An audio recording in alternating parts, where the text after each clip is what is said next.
Well, it's time now for Truth or Fake with Vedika Bahl. Vedika, you've been looking into Burkina Faso, where AI deepfakes have been doing the rounds, urging people to back the military junta. Tell us more. Yes, Fraser, deepfakes circulating online are calling for support for the Burkinabe military junta and its leader, Ibrahim Traore. This comes just days after Burkina Faso ordered French troops to leave the country. So let's have a little look. Now, what we can see here is it looks like it's being set in a studio, although it is indeed a deep fake. And all of these videos, we can see the Burkinabe flag. And in the video, they call themselves Pan-Africanists and Americans from Africa. Now, the earliest instances that we could find of this online were actually on Facebook. It was shared by a Burkinabe pro-junta activist on Facebook a couple of days ago. It then went on to circulate in Burkina Faso amongst WhatsApp groups there before it eventually trickled its way down to Twitter, where it was reposted by several accounts, including this one. This account is named All Eyes on Wagner. And the reason I'm showing this tweet in particular is because many online accounts have linked these Burkinabe support deepfakes and the Russian mercenary Wagner group.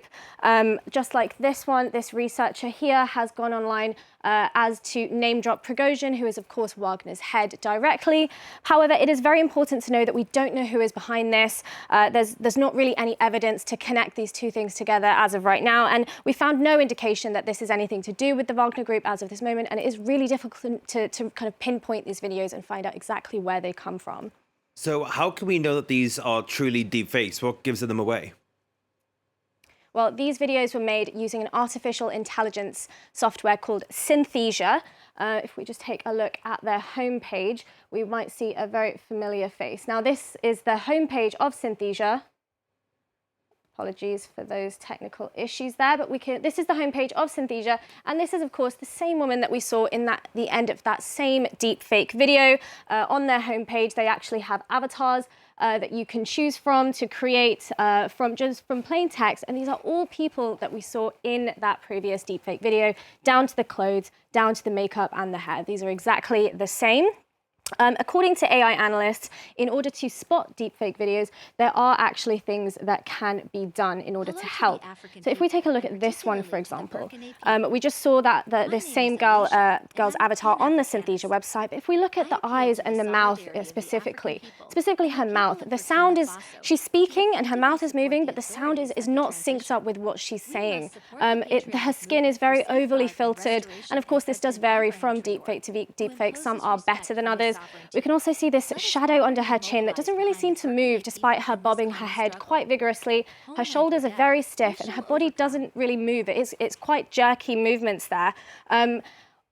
Aside from that, whilst these people in this video claim to be Americans, they say Americans, Pan-Africanists and Americans from Africa, their English is not actually very good, because Americans from Africa wouldn't necessarily be the way it would be phrased in English. It's more likely they would say African-American, which they didn't say.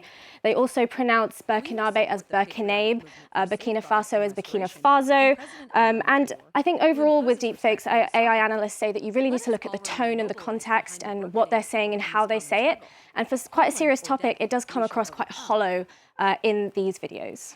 And Vedika, this isn't the first time we've seen deepfakes used like this for political reasons on the continent, is it? No, it's absolutely not. We have seen a similar situation circulating before in Mali just last year. If we take a look at this. Now, this all kind of began on a Facebook page that at the time had around 86,000 subscribers. Today, it is more.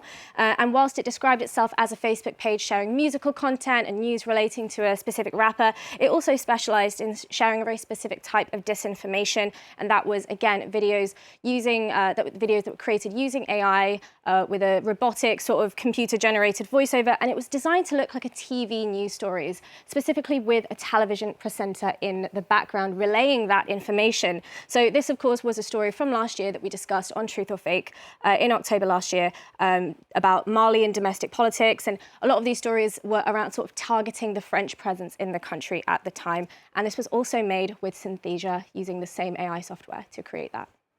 The technology really is terrifying, things that you can do these days. Vedika, thank you so much for that. Vedika Bahl with Truth or Fake.